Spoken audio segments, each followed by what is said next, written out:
É sempre bom poder falar sobre produção científica, realização de pesquisa e as técnicas que estão associadas a estes procedimentos que são extremamente importantes, principalmente para uma disciplina, uma área como a medicina.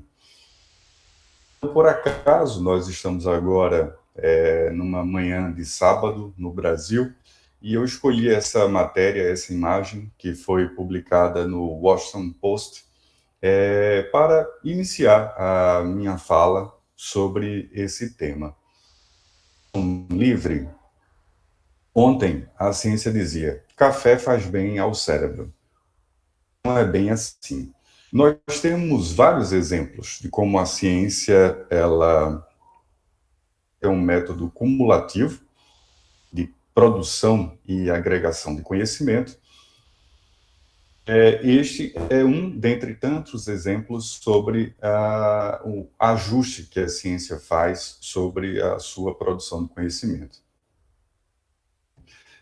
Com frequência sobre o ex-planeta Plutão, que eu aprendi na escola, que tratava-se de um planeta, e para decorar a ordem dos planetas, eu decorei uma anedota: minha velha, traga meu jantar, sopa, uva, noz e pão. Os planetas em relação ao Sol. No jantar já não há mais pão, porque Plutão deixou de ser planeta. É um conceito que foi revisitado, e esta noção, o que configura, o que caracteriza um planeta, mudou. Então, por isso que eu trouxe esta matéria, por causa do seu título, basicamente, que é um tema que chama atenção, e o café, que é algo que eu aprecio também e gosto. Então, eu fiz isso para provocar inicialmente sobre esta ciência e como o conhecimento ele é produzido, estado, né? Pode ser falseada uma teoria, uma proposição explicativa acerca da realidade. Nessa perspectiva, e aí seguindo essa linha de raciocínio, nós temos hoje a concepção do que se chama de infodemia, né? Uma quantidade enorme de informação disponível e que as pessoas podem acessar e que encontra-se na ponta do seu dedo, do seu celular, do seu tablet, ou por meio do touch do seu. Você acessa as informações e há uma quantidade enorme de informação. Isso não quer dizer que as pessoas necessariamente estão melhor informadas, inclusive os cientistas. Levando em consideração que a ciência teria condição de fazer uma higiene desta quantidade enorme de informação e selecionar quais são as informações de melhor qualidade. E aí eu tomei emprestado esta figura da Nick Shaw, que eu acho que é assim que se pronuncia, e que ela está concorrendo em um concurso da colaboração Cochrane, sobre como representar isso em uma imagem ou em poucas palavras, esse processo de seleção e de mineração de informação de qualidade. Isto é, tomar, de fato, o achado e não um ruído ou uma anedota, como se diz no jargão científico. Então, tem dois conceitos fundamentais: compreender e ir além da aplicação. Não se trata unicamente de se preocupar com o consumo de informação existente na internet, em redes sociais, como tipicamente as pessoas interagem. Também no nível de produção científica e no nível de consumo de informação científica. Será mesmo que nós estamos adequadamente treinados para consumir informação científica? Vamos ver. Existem dois conceitos centrais: o de desinformação, a disinformation, que não há uma tradução para o português, eu vou utilizar o termo em inglês, que trata-se de informação falsa, fabricada intencionalmente, tá? Information, que é informação falsa criada sem a intenção. Por exemplo, conteúdo mal pesquisado ou pesquisa com viés. Da nossa conversa de hoje. Eu agradeço o convite do Rodrigo e da Liga Acadêmica para fazer alguns comentários e uma apresentação sumarizada sobre esse tema. Então, misinformation não é uma característica só de consumidor de rede social, mas pesquisadores, alunos de graduação, de pós-graduação, também passam ou não são, digamos que, imbatíveis em relação a este tema e os vieses que estão relacionados a ele.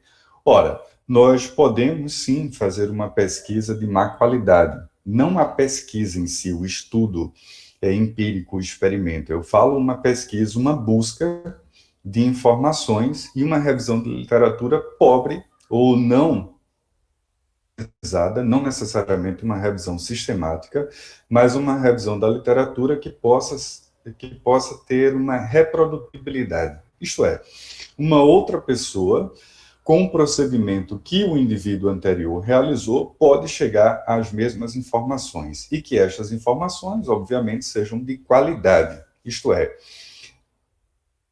de avaliar se há ou não viés neste processo de seleção. Então, vamos entender isso.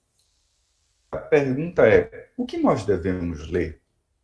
Qual a qualidade deste material que nós vamos acessar? Temos como checar isso? É possível checar essas informações?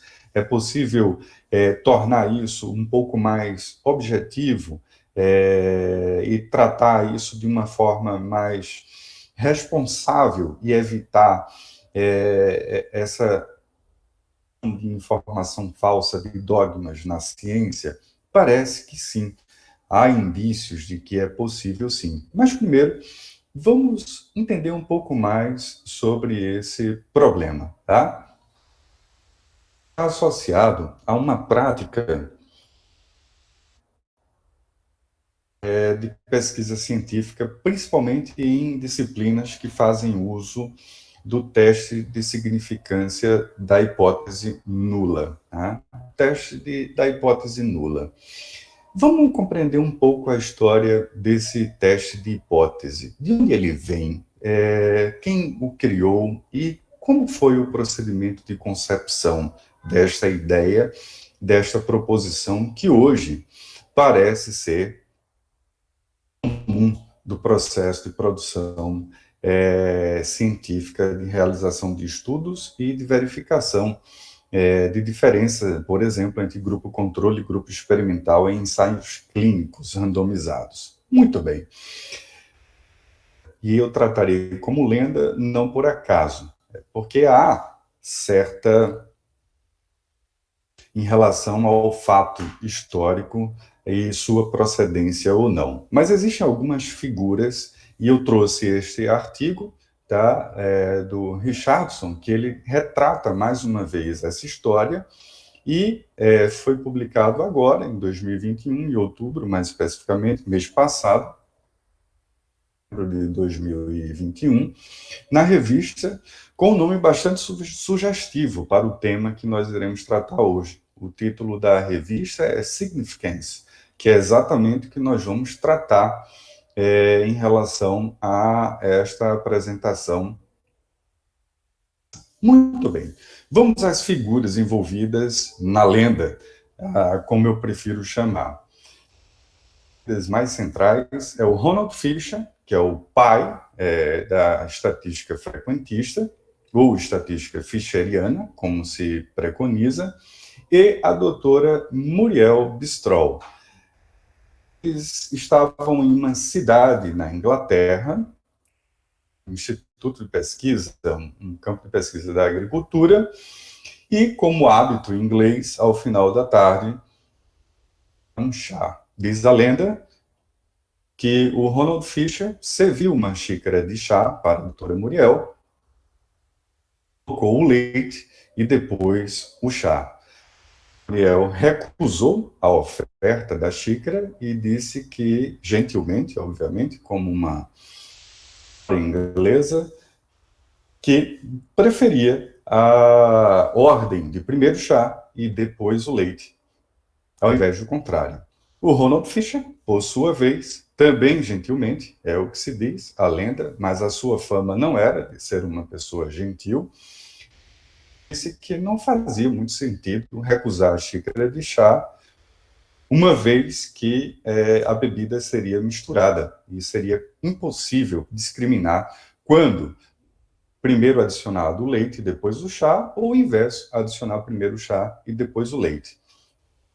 Muito bem, essa inicial, também uma terceira figura, pessoa que, segundo esta lenda, essa história, tornou-se o noivo e marido da doutora Muriel Bistrol. E esta pessoa, então, recomendou fazer um experimento. Ora, são para experimentar se, de fato, a doutora Muriel tinha ou não a habilidade de distinguir o modo de preparo do chá. A ciência era primeiro o chá, depois o leite. Então, Ronald Fisher, artístico, planejou um experimento com 8 xícaras de chá, com um modo de preparo diferente.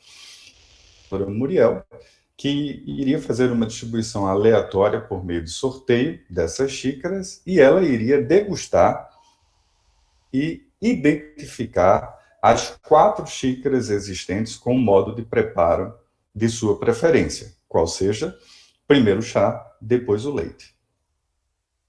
Então, segundo a estimativa, e esta é uma questão matemática, tá? A contagem possível, então fez uma análise combinatória com fatorial e verificou-se que com 8 xícaras, sendo 4 com preparo, primeiro chá e depois o leite, e 4 com preparo, primeiro leite e depois o chá, em uma análise, chegaria a 1 dividido por 70, tá? De chance da doutora Muriel de acertar as 4 xícaras de sua de sua preferência. Então, esta probabilidade seria de 0,014, multiplicando por 100, dá 1,4%, tá? Se a doutora Muriel acertasse apenas 3 das 4 xícaras, tá? Fazendo o mesmo procedimento matemático, chega-se a uma probabilidade de 0,243. Multiplicando por 100 é igual a 24,3%.